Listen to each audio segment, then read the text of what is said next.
السلام علیکم ورحمۃ اللہ وبرکاتہ۔ آئیے آج ہم سورۃ الماعون مکیہ کی 3 آیات یعنی 3 تا 5 کا ترجمہ ترکیب صرفی اور نحوی کی مدد سے سمجھنے کی صحیح کریں گے۔ اے اللہ ہماری ادنا سی صحیح کو درجہ قبولیت عطا فرما کر ہمیں اس میں کامیابی و کامرانی نصیب فرما اور ہمیں قرآن و سنت کے مطابق زندگی گزارنے والوں میں سے بنا دیجیے، آمین ثم آمین یا رب العالمین۔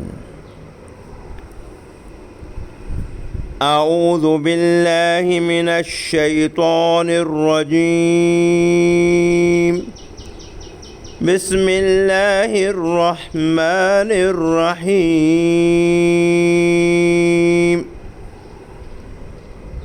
ولا يحض على طعام المسكين فويل للمصلين الذين هم عن صلاتهم ساهون۔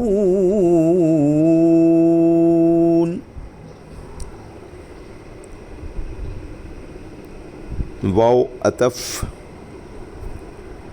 کل ہم نے دوسری آیت پڑھی تھی، فَذَلِكَ الَّذِي يَدْعُ الْيَتِيمَ، اس پہ عطف ہے۔ وہ جو یتیم کو دھکے دیتا ہے، اس کے اپنے بارے میں تو پچھلی آیت میں پتہ لگ گیا، وہ یتیم کو دھکے دیتا ہے، کھانا کھلانا دور کی بات ہے۔ اب اگلی آیت میں فرمایا جا رہا ہے، واو عطف اور آج اردو کو تحریر میں نہیں لا رہا ہے، رسپانس دیکھوں گا اور کل سے دیکھیں گے کہ اردو بھی ہونی چاہیے ساتھ کہ نہیں۔ وا اور لا یحضو، لا حرف نفی، یحضو فعل مضارع مرفوع، علامت مرفوع ضاد پہ ضمہ، فاعل ہوا محذوف مستتر اسی کے اندر۔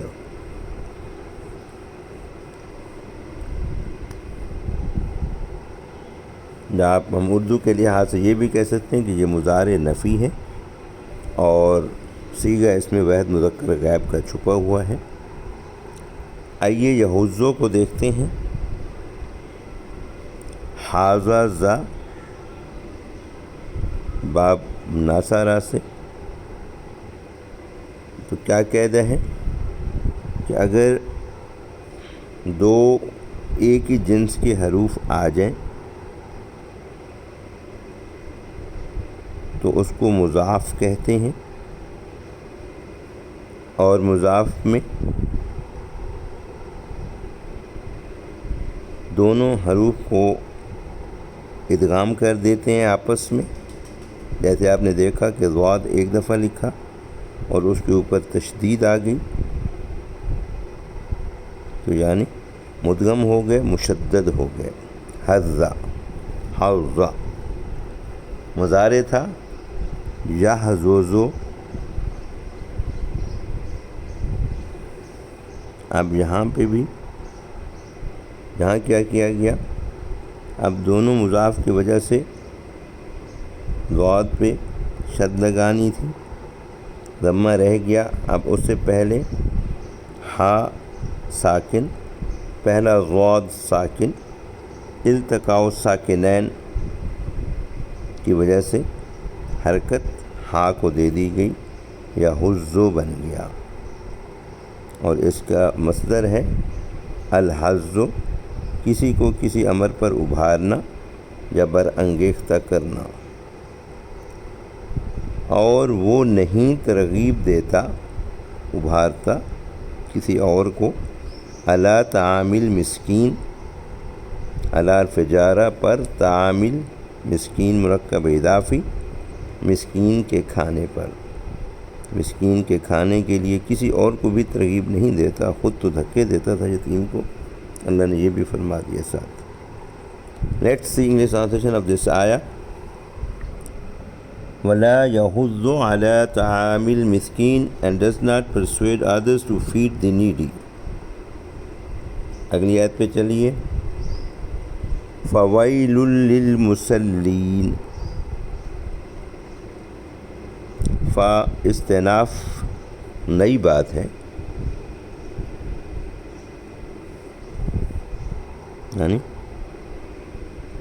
أَرَأَيْتَ الَّذِي يُكَذِّبُ بِالدِّينِ کے بعد اب ایک نئی بات آ رہی ہے. نماز تو کس پہ فرض ہے یہ آپ خود جانتے ہیں.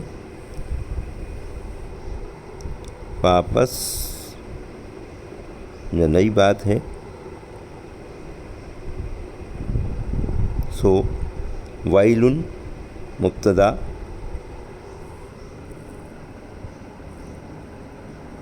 بڑی خرابی ہے، بربادی ہے. ویلن آج سے اتنا یاد رکھ لیجیے مصدری معنی میں. للمصلین جار و مجرور، ویلن مبتدا کی خبر محذوف. آپ کہیں گے اسی کو للمصلین خبر لکھ دیتے ہیں. ہاں جی، یہ بھی دو مختلف نحویوں کے قاعدے ہیں. آج سے بھی سمجھیے کہ للمصلین جار و مجرور خبر نہیں بن سکتی، خبر محذوف سمجھی جائے گی. للمصلین لام حرف جارہ، المصلین صلی یصلی نماز پڑھنا. میم مضمومہ، عین کلمہ لام ہے، مکسورہ ہے، اسی لیے اسم الفاعل جمع مذکر، لام جارہ کی وجہ سے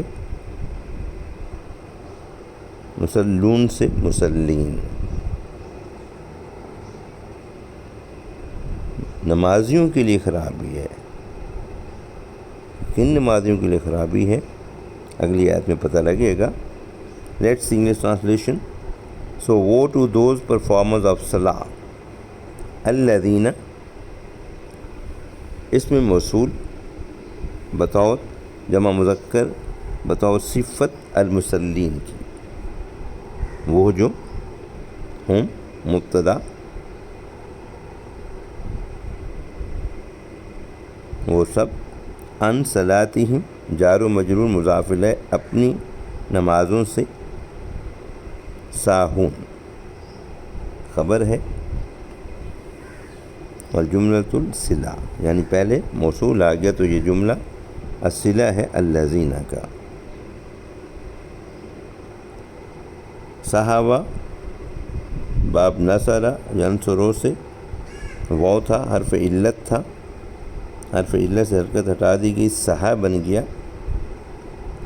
یس ہو وہ مضارع، تو واو سے حرکت علت کی وجہ سے ہٹا دی گئی.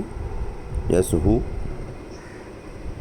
مصدر صحون، آسان مصدر بتا رہا ہوں، ایک اور بھی ہے اس کو چھوڑ دیتا ہوں آج. کسی کام سے غافل ہونا یا کسی دوسری طرف متوجہ ہونا.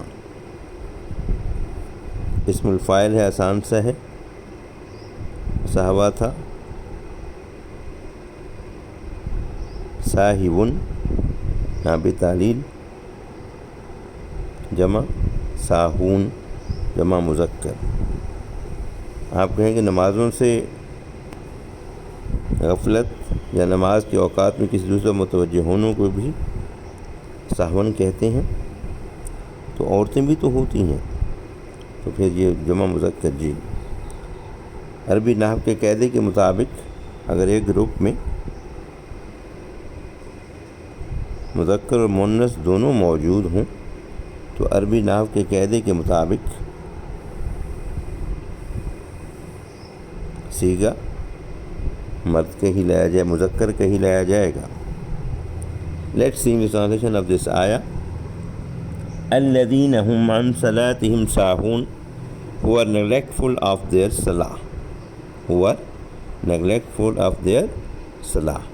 آئیے دونوں آیت کا ترجمہ ایک دفعہ دوبارہ ملاحظہ فرمائیے.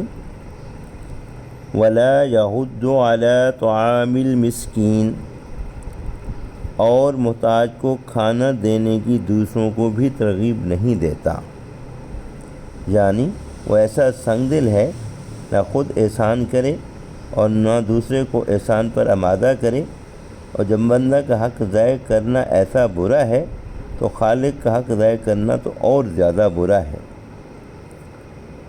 فویل للمصلین، تو اس سے ثابت ہوا کہ ایسے نمازیوں کے لیے بڑی خرابی ہے، الذین هم عن صلاتهم ساہون، جو اپنی نماز کو بھلا بیٹھتے ہیں، یعنی ترک کر دیتے ہیں، کیونکہ اس میں اظہار معمول بھی، اس لیے اس کو بالکل یا ترک ہی کر دیتے ہیں، باخلاف نماز اس کے کہ اظہار معمول بے ہے، اس لیے گاہ گاہ اظہار کے لیے پڑھ بھی لیتے ہیں، اور جب نگاہ بچی چھوڑ دیتے ہیں اس کو ساہون کہیں گے۔